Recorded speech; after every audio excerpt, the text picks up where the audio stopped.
Antoine Fuqua, one of this generation's hit or miss directors of all time. But you know what? I've seen quite a few of his movies, so I'm going to give you a top 5 of Antoine Fuqua movies.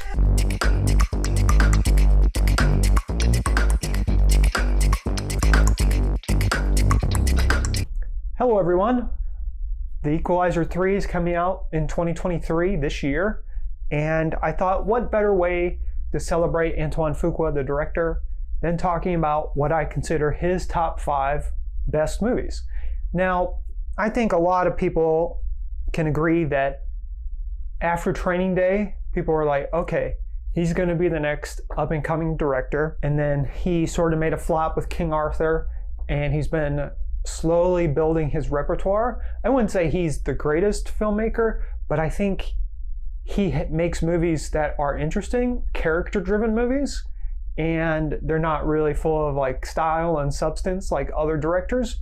But I think he does really, really solid movies, and I think he gets slept on a little bit, but at the same time, I think most people agree that he can make a really great movie, but it has to have the right pieces, the right actors, the right characters, the right script, the right stories. One of these movies that is not that, it's perhaps one of his worst movie, 100% of his worst movie, is Infinite with Mark Wahlberg and Chiwetel Ejiofor. Do not watch this movie. Do not watch it. If you watch this movie after me saying this, just know that you're going to regret it. It is perhaps one of the worst movies I've ever seen. And it's not, no, I take that back. It's not the worst I've seen. It's not even in so bad it's good. It's just bad. Before we get to the top 5, I just want to say that he made a documentary about Muhammad Ali that is really, really great. And I want you guys to go check that out. He also did a remake of Magnificent Seven, which is, you know, it is Magnificent Seven. There's no way you can mess the story up. And it's all dependent upon the actors. And of course, Denzel and Chris Pratt and Vincent D'Onofrio. There's a couple other characters in it, but actors. You know what you're getting when you do a Magnificent Seven movie. The genre, that type of movie has been made so many times since the samurai films that pioneered that style of movie.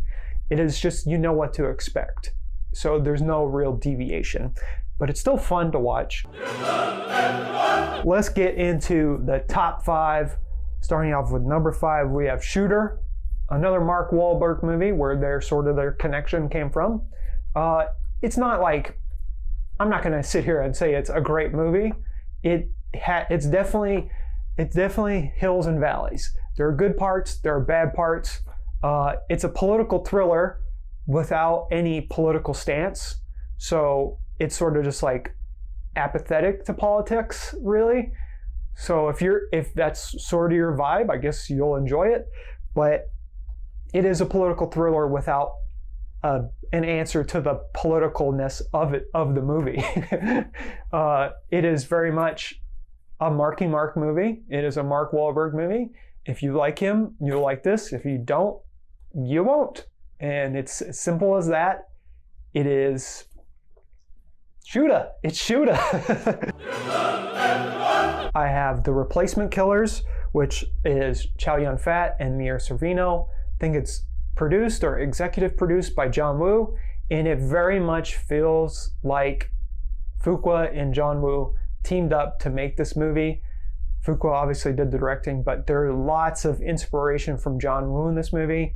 It is not the most best version of a John Woo type of action movie where it's stylized in substance, but I loved it watching as a kid. I was just like, you know what, this is my jam. I watched a bunch of Chow Yun-fat movies in succession in that time period of my life, and I just really liked the action in it. I can't tell you the plot of the movie because I haven't watched it in like 20 years, but I just remember being like, man, the action in this is really, really good.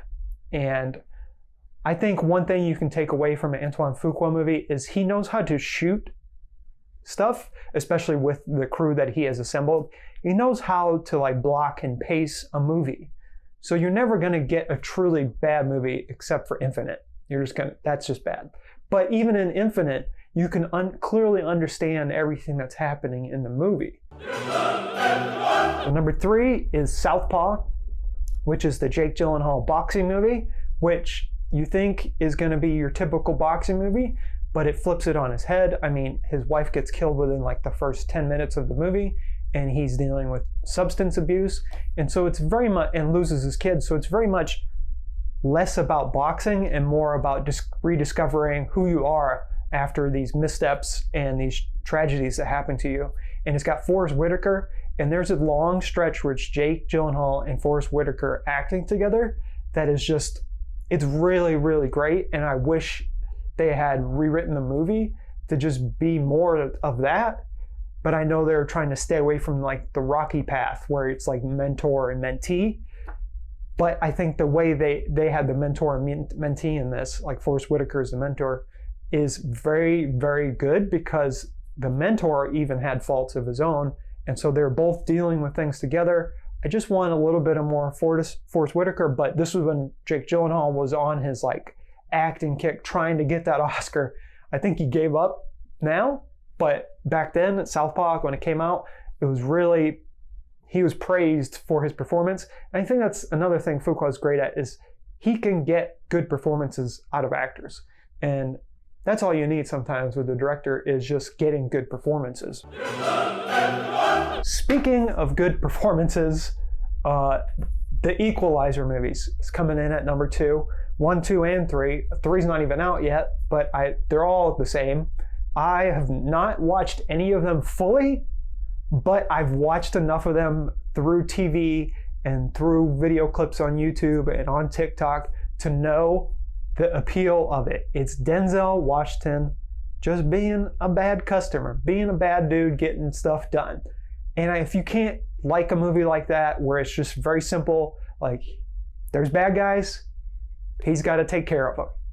And Denzel, it's funny because of all these things, all the movies he's decided to do a sequel for, The Equalizer is the only one.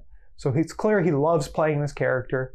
I love when these very, actors that are well respected and well earned just decide, like, I just want to make a cool little action movie that is just fun to make. I mean, Liam Neeson's whole career is that now.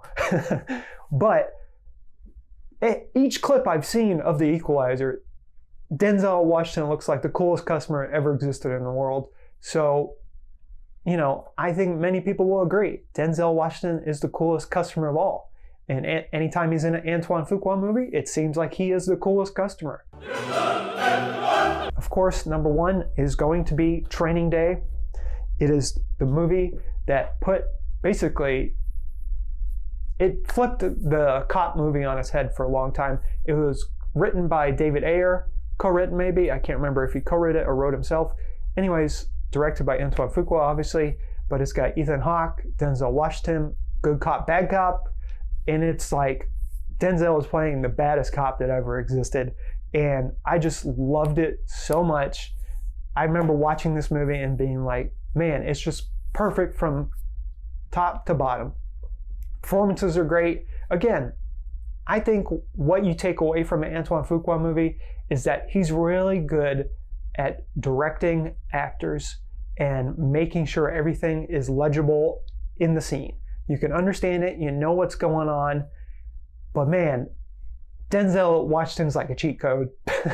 You put him in a movie, it's going to be at least good enough to watch. Even his worst movies he's still like, he's magnificent. He is the Magnificent Seven of this movie. There's a reason I cast him as the main person in Magnificent Seven. Sort of a quicker little list video here, but I thought it'd be fun to just like look at a random director who has a movie coming out soon. And fortunately enough, I've watched enough Antoine Fuqua movies to feel confident to give you a top 5.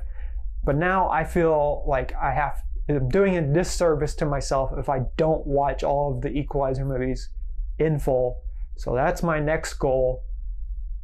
Video about it? I don't know, probably not. Anyways, so long.